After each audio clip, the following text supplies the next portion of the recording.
Hello friends! Are you ready for a vlog? I will admit, this came as a surprise even to me because I had an entirely different video planned for this week. But as soon as I picked up a certain young adult mystery, I knew what this week's video had to be. Can you guess what it is? It is none other than Truly Devious by Maureen Johnson. Okay, theatrics aside, this was not the book that I planned on starting for November. It was on my November hopefuls list, but I was actually much more interested in getting to the Inheritance games first, mainly just because since the sequel came out, everyone's been like hyping it up on Bookstagram and I wanted to join in on the fun. But then my friends Nikki and Anissa informed me that they were going to be doing a buddy read of Truly Devious at the start of November, and I was like, I want to be a part of that. Now, like I said before, I did not initially plan on making a vlog from this book. I just got into it and literally fell so deep into the story. I was like, this is just one of those books that I'm going to want to have vlog footage of later. You know what I mean? Like, I myself will want to go back and watch all of my reactions later because it is just that good.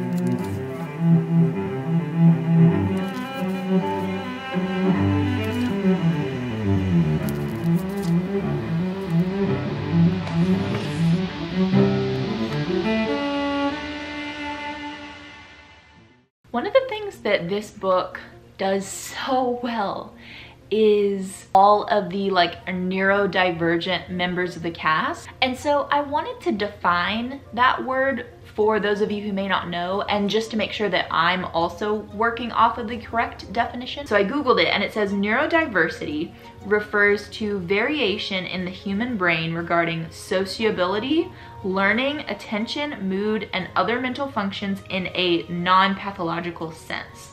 So basically, like, different ways of thinking and different ways of like approaching problems, different ways of interacting socially, like just any way that like someone's brain doesn't really work in like a typical way. This could obviously mean a lot of different things. Like, based on that definition, that is very, very broad.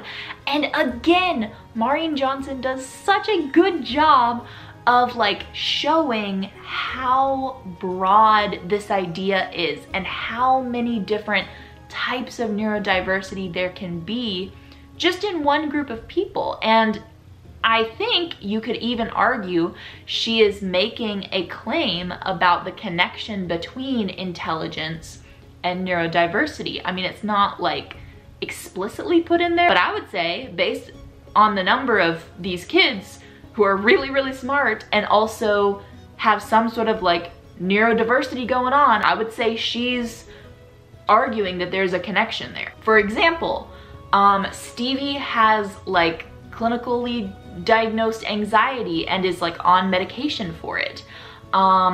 It's implied that Nate has some sort of like attention thing going on because he talks a lot about how he like can't focus on whatever he's supposed to be focusing on.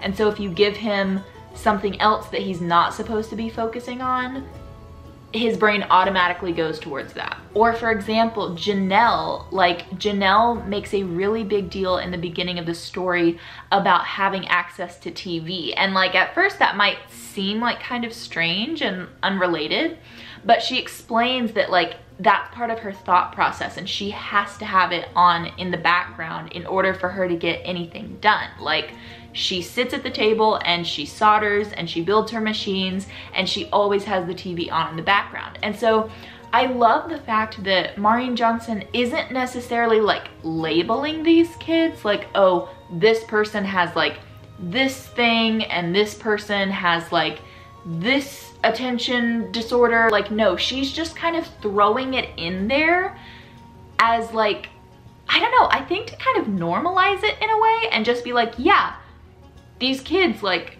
their minds work differently, but also that's not bad and that's not abnormal. It's not anything. It's just like, that's how their brains work. And also that's how they produce these awesome, amazing things. And so I just love the fact that she is like very clearly, like very closely paired those two things together. Oh, I just love it. I love it. So good. Okay, so I am almost at the 200 page mark of Truly Devious. I'm having so much fun. Stevie has just gotten her semester project assignment and I'm not gonna spoil what it is because I think it's really cool, but obviously like it has to do with solving the crime. Like that's why the girl is there. So that's not really a spoiler. One thing that I am having so much fun with on this book is I've really taken this as an opportunity to try out different like ambiance rooms, and that's not really something I've ever done. Like I can read in dead quiet or I can read with music on, and that's never really like bothered me or distracted me. So I've never really felt the need to like look for an ambiance room or anything to read with. But I've seen a bunch of other people doing them recently and I found this one channel, I'll link it below, but she has the coolest, like most creative ambiance rooms ever. Like obviously lots of people do like Harry Potter, Lord of the Rings, like Star Wars, like different, I don't know, like really classic fictional settings. But this person in particular does so many really creative ones like related to Twilight, and like there's one that I really like that's like you're studying with Bella in her kitchen. There's one that is based on Sabrina the Teenage Witch, which obviously I love. And so that one is like in hanging out in Sabrina's room. So there's just all these different really cool ones, but I have been like discovering some ones that I like. There's also one that I found that is 221B Baker Street from Sherlock Holmes, and so it's like set up like the room is in Sherlock, the BBC TV show, which I am obsessed with. It is one of my favorite shows of all time, and it is so good. It's got like a fire crackling, and then in the background, like kind of off to the side, they have like violin music playing, and it is so good. Like it is just like if Sherlock were like practicing his violin in the other room. Like it really feels like you're there. And there's even, I swear, like there's even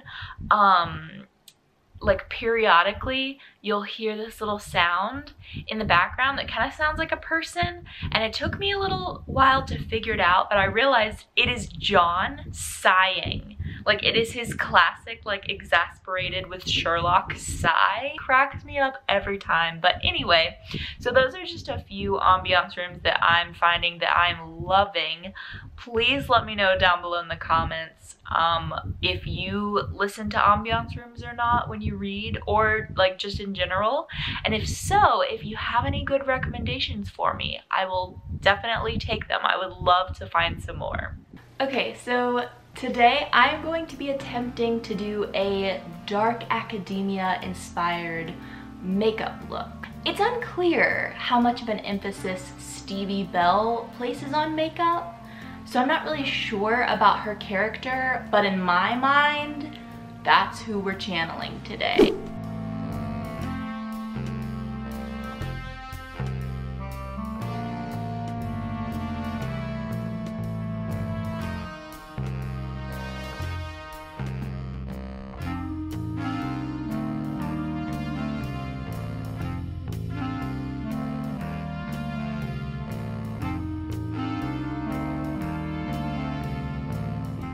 I guess I could be talking about Truly Devious while I'm doing this. I just got to the halfway point, so like page 208. I have so many thoughts. First of all, the mental health / neurodivergent representation continues to just like absolutely blow me away. Stevie just had, I don't really think this is like a spoiler, but Stevie just had a panic attack, which obviously is not awesome, but the description of it was like really, really good. Also, I literally spoiled myself, and I said in the beginning, I was like, I'm trying so hard not to, like I'm avoiding everything online, like everything I can to try and not spoil myself. And literally, this girl, I flip just accidentally. I flip because I think I had lost my bookmark or I wasn't using it for some reason. And I was flipping through to find my page, literally, and I see like one of the most major spoilers in the whole book. And I'm like, how did that even happen? So now I'm just trying to get to that part because now I have so many questions, and of course I only like kind of know what's going to happen, and I can't say anything because I don't want to spoil it for you in case you read it, but like, oh my gosh. Okay, I think I'm actually just gonna try to do the eyes now. This is not really the order I usually do my makeup in, but I feel like the eyes are kind of going to inform what I do for the rest of the look. So I'm not gonna put it off any longer.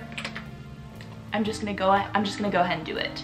And we're really working with what we have here, okay? So I found this like rusty red lip liner.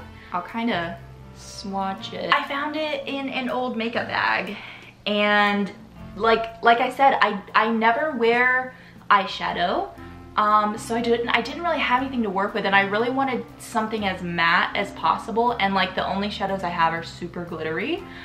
So we're gonna try to use this as like an eyeshadow stick. I don't know if this is gonna work, but we're gonna try. So the photo I'm going off of, it's the shape that I just love. It's like round on top, but then it comes to a point at the corner. So that's what we're gonna try to do. I'm so nervous. Okay, should I do this part first or should I do this part first? Like literally, I don't even know.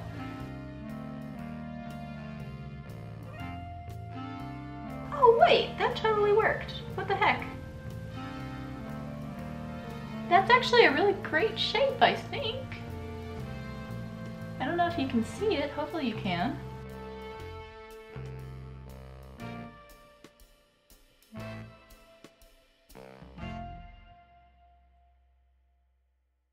Whoa. Okay, but like, I love this. I'm gonna get the other eye up to speed and I'll be right back. I totally just sounded like a makeup YouTuber there. Not only did I manage to do the first one the way that I wanted, but I actually managed to get the second one to match. I am so excited about this right now. I'm gonna put on my mascara. I was gonna do this off camera, but I discovered a hack the other day that I wanted to show you. I saw Sincerely Sarah C do this on her channel. Apparently it's a TikTok hack. And literally the hack is that you put your mascara on with your eyes closed, which sounds ridiculous to me, or it did at first. But I'm telling you, this works. I'm gonna show you. Okay, eye closed.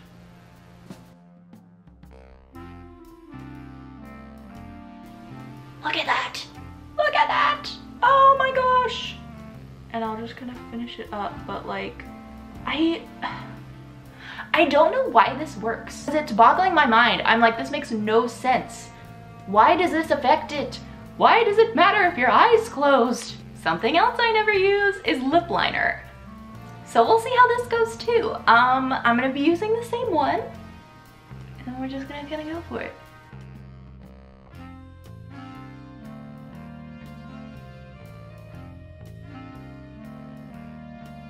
Whoa. Okay. dry. Whoa, it's so dry. There's like no slip to it whatsoever. So, what do you think? I love it. I absolutely think I could be a student at Ellingham in this look. I would have loved to go to Ellingham. Are you freaking kidding me? That was my dream, was to go to like a boarding school like Dead Poets Society. Yeah, that was my dream in high school. But yeah, so like I said earlier, I'm about halfway through the book and I will update you when it's time to update you. Okay, I am having so much fun buddy reading this with my friends. I think I said this earlier in the vlog, but I am buddy reading this with my friends Nikki from Nikki Low Reads and Anissa. Nikki and I met Anissa during the Frady Cat Readathon. She is so sweet and we're having such a fun time. So I wanted to just kind of give a few snippets from our group chat because it's poppin'. Oh, it really is though. Okay, so it's the Truly Devious book club. Okay, so first up, of course, we have, my conflicting desire between making an Ellingham Academy Pinterest board, but also not wanting to spoil myself is real. That is so true. Like I said earlier, this is the ultimate dark academia setting. Like, I feel like most of these stories are set in colleges, like very traditional, like old Oxford, whatever, and that's great. But this school specifically is like those vibes, but different, because it's like it was created for this specific purpose of nurturing all of these like genius kids. And so it's not just your typical traditional college campus. It's like so much more than that. And like all of the buildings are very unique, and some of them like have slightly different purposes than what it looks like they would be for. And so it's just like such a cool setting. And I wanted to make a Pinterest board so bad, but I was so afraid that I would spoil the story for myself, and this was one that I just like did not want to be spoiled. And then we did end up watching Murder Mystery on Netflix. I love that movie. Nikki got her copy.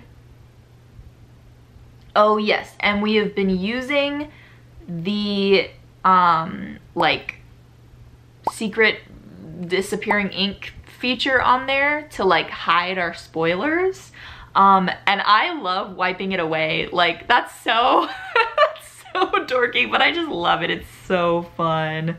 Yeah, so the fact that I am ahead on this buddy read is just like crazy, because my last two buddy reads that I've tried to do didn't go very well because I always ended up so behind, and like I didn't really get to participate in a lot of the conversations because I wasn't up to where everybody else is. So this time I was like, no.